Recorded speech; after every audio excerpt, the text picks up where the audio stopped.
प्रधानमंत्री ने गुजरात दौरे के दूसरे दिन आज केवड़िया में संयुक्त राष्ट्र महासचिव से की बातचीत, मिशन लाइफ का किया शुभारंभ।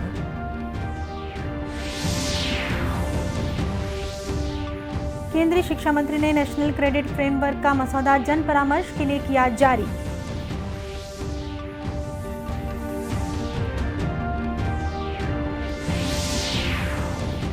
मुख्यमंत्री ने भेंट मुलाकात के दौरान शिविर नारायण में योजनाओं की समीक्षा की, कहा राम वन गमन पथ का विकास जारी।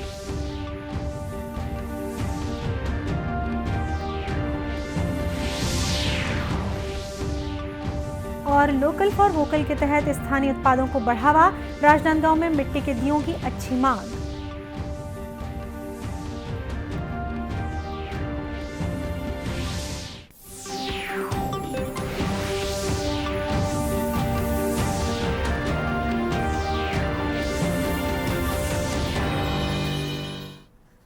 नमस्कार, आप देख रहे हैं दूरदर्शन समाचार। मैं हूं शीतला शुक्ला। अब समाचार विस्तार से। प्रधानमंत्री नरेंद्र मोदी ने गुजरात दौरे के दूसरे दिन आज केवड़िया में संयुक्त राष्ट्र महासचिव अंतोनियो गुतरस के साथ बैठक की। इसके बाद वे मिशन लाइफ का शुभारंभ भी किया। श्री मोदी ने कहा कि पर्यावरण के लिए मिशन लाइफ स्टाइल पर्यावरण की रक्षा और संरक्षण के लिए भारत के नेतृत्व में वैश्विक जन आंदोलन है।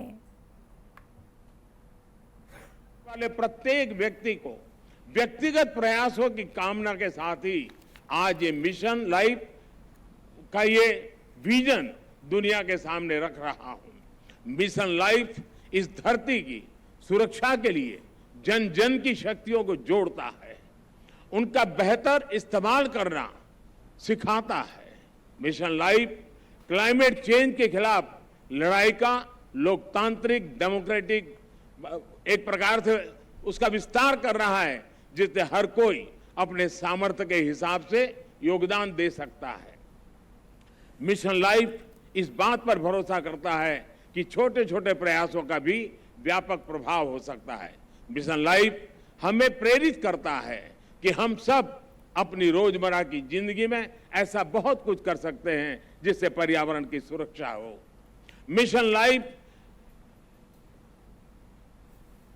ये श्री मोदी ने केवड़िया में ही विदेश मंत्रालय द्वारा आयोजित मिशन प्रमुखों के 10वें सम्मेलन को संबोधित किया। 3 दिन के सम्मेलन में विश्व भर में भारत के मिशनों के राजदूतों और उच्चायुक्तों सहित 100 से अधिक प्रमुख भाग ले रहे हैं। सम्मेलन में समकालीन भू राजनीतिक और भू आर्थिक स्थिति से संबंधित मुद्दों पर विचार किया जाएगा। केंद्रीय शिक्षा मंत्री धर्मेंद्र प्रधान ने नेशनल क्रेडिट फ्रेमवर्क का मसौदा जन परामर्श के लिए जारी किया है। इसे शैक्षणिक और व्यावसायिक क्षेत्रों में तालमेल के लिए तैयार किया गया है। ये रूपरेखा स्कूलों और उच्च शिक्षण संस्थानों को व्यावसायिक शिक्षा से जोड़ेगी और विद्यार्थियों की प्रगति के लिए असंख्य विकल्प उपलब्ध कराएगी। ये बीच में शिक्षा छोड़ने वाले विद्यार्थियों को फिर से पढ़ाई शुरू करने में भी मदद करेगी। श्री प्रधान ने कहा कि नेशनल क्रेडिट फ्रेमवर्क राष्ट्रीय शिक्षा नीति के तहत विकसित किया गया है।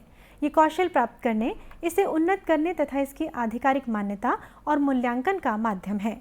उन्होंने सभी स्कूलों, शैक्षणिक संस्थानों, ITI, इंजीनियरिंग कॉलेजों और विश्वविद्यालयों से अपनी वेबसाइट पर इस फ्रेमवर्क के लिए जन परामर्श आयोजित करने की अपील की। युवा मामले और खेल मंत्री अनुराग सिंह ठाकुर ने बांग्लादेश के प्रतिनिधिमंडल से बातचीत की। श्री ठाकुर ने बताया कि आयोजन लोगों से लोगों को जोड़ने की पहल का एक हिस्सा है। उन्होंने कहा कि इससे पड़ोसी देशों के साथ रिश्ते मजबूत होते हैं। श्री ठाकुर ने बताया कि इसी तरह एक प्रतिनिधिमंडल बांग्लादेश भी जाएगा।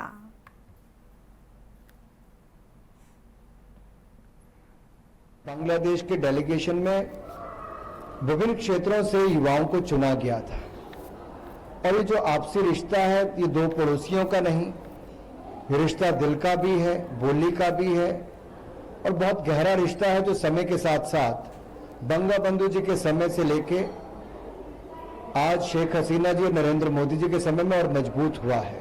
बड़ी बात यह है कि गवर्नमेंट टू गवर्नमेंट तो है, पीपल टू पीपल कनेक्ट ये अलग रूप में देखने को मिलता है और खुशी इस बात की है कि आज इस रिश्ते में और मजबूती आई है और भविष्य में ऐसे डेलीगेशन भारत के वहां पर जाना और बांग्लादेश के भारत आना यह लगातार बना रहेगा। तो व्यापार, कला, संस्कृति, खेल से लेकर राजनीतिक और डिप्लोमेटिक इस सारे रिलेशन में और मजबूती आती है।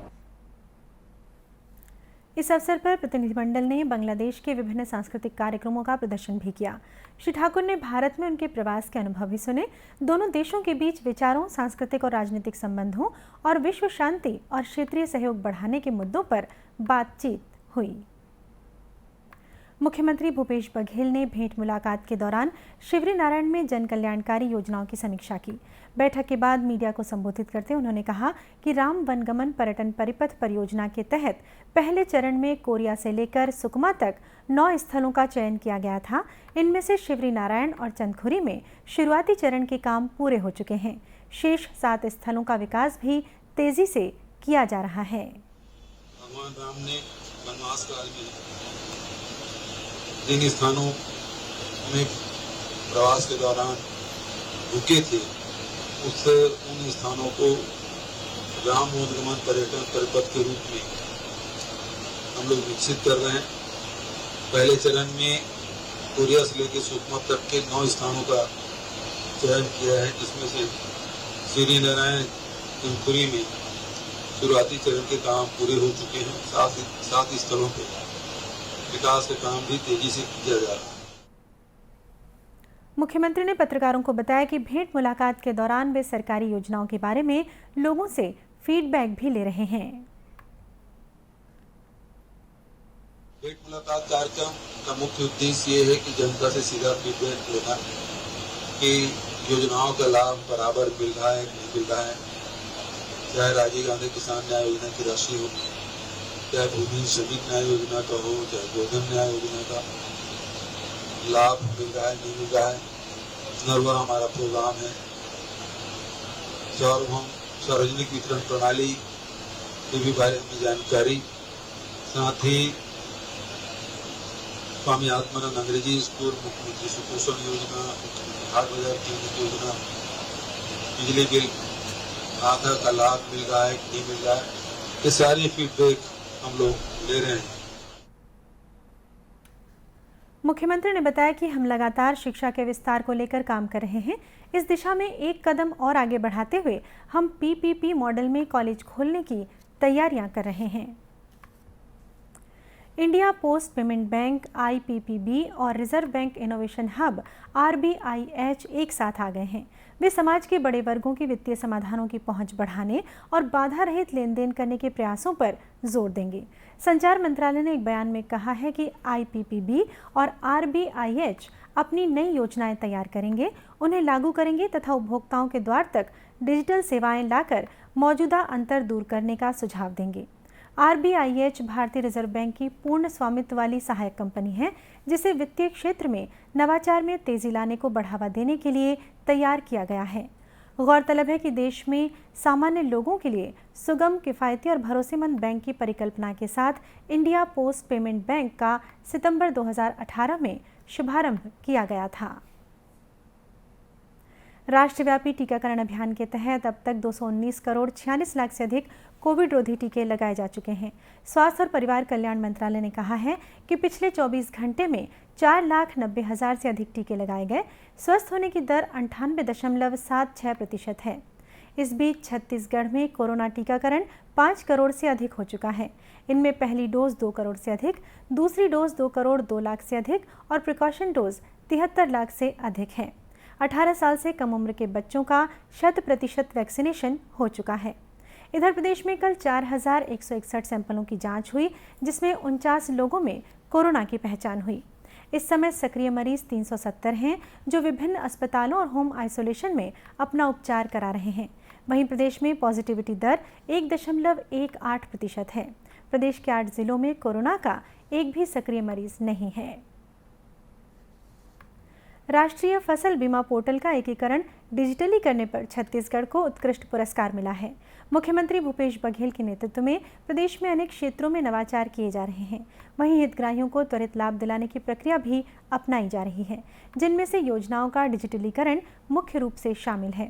इसी कड़ी में प्रधानमंत्री फसल बीमा योजना अंतर्गत आर्थिक फसल बीमा पोर्टलों का एकीकरण डिजिटल भू अभिलेख डाटाबेस भुइयां में अत्यंत कम समय में किया गया है। इस उपलब्धि के लिए भारत सरकार के कृषि मंत्रालय ने छत्तीसगढ़ को उत्कृष्ट पुरस्कार प्रदान किया है। छत्तीसगढ़ की ओर से उत्कृष्ट पुरस्कार को विशेष सचिव एवं संचालक कृषि छत्तीसगढ़ शासन डॉक्टर अयाज फकीर तंबोली और संयुक्त संचालक कृषि बीके मिश्रा ने ग्रहण किया। राजनांदगांव में किसान सेवा सप्ताह का आयोजन किया जा रहा है। जिला केंद्रीय सहकारी बैंक के द्वारा आयोजित किए जा रहे इस सप्ताह के दौरान किसानों के लिए अनेक कार्यक्रम रखे गए हैं। इसी के तहत बैंक में आने वाले किसानों का तिलक लगाकर स्वागत किया गया और उन्हें सम्मानित भी किया गया। जिला केंद्रीय सहकारी बैंक के सीईओ सुधीर सोनी ने बताया कि किसानों को बैंक में सारी सुविधाएं मुहैया कराई जा रही हैं। उन्होंने कहा कि किसान सेवा सप्ताह का आयोजन किसानों और बैंक के बीच के रिश्ते को और मजबूत करेगा। जो राजीव गांधी किसान न्याय योजना की तीसरी किस्त है, समस्त किसानों को भुगतान किया जा रहा है। उसी के साथ साथ किसानों की सुविधाओं का ख्याल किया जा रहा है। उनको चाय पानी एवं पंडाल और बैठने की व्यवस्था की गई है, जो यह एक सप्ताह चलेगी, जिसे किसान सेवा सप्ताह का नाम दिया गया।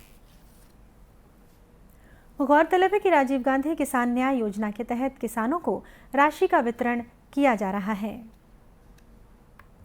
केंद्र सरकार की लोकल फॉर वोकल योजना के तहत स्थानीय स्तर के उत्पादों को प्रोत्साहन दिया जा रहा है।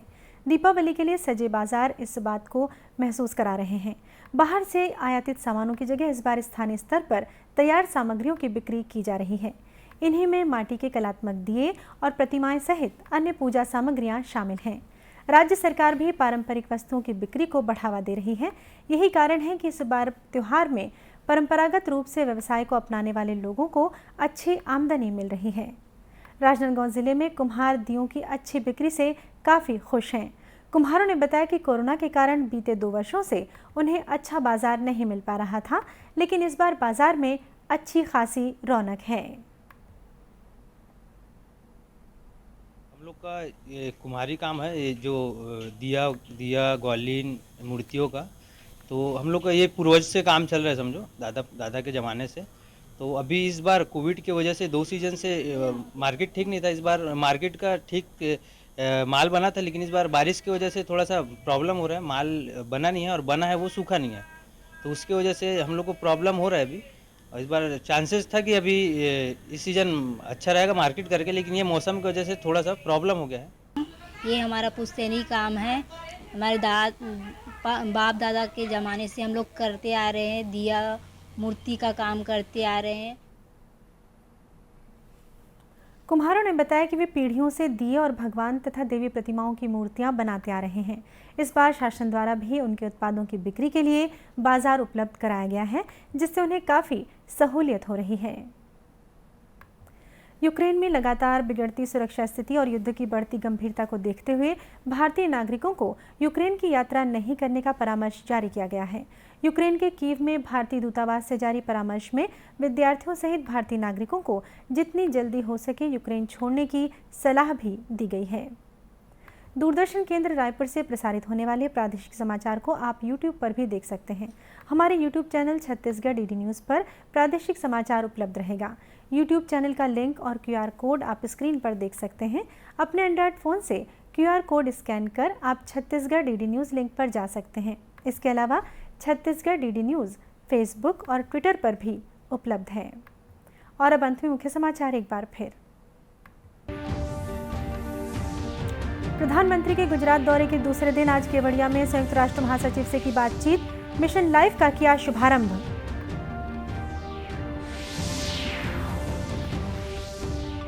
केंद्रीय शिक्षा मंत्री ने नेशनल क्रेडिट फ्रेमवर्क का मसौदा जन परामर्श के लिए किया जारी।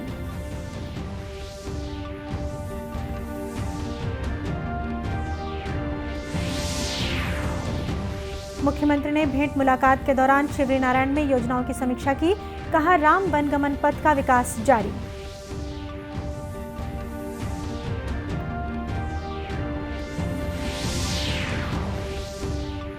और लोकल फॉर वोकल के तहत स्थानीय उत्पादों को बढ़ावा। राजनांदगांव में मिट्टी के दियों की अच्छी मांग। इसी के साथ ये समाचार बुलेटिन यहीं समाप्त हुआ। नमस्कार।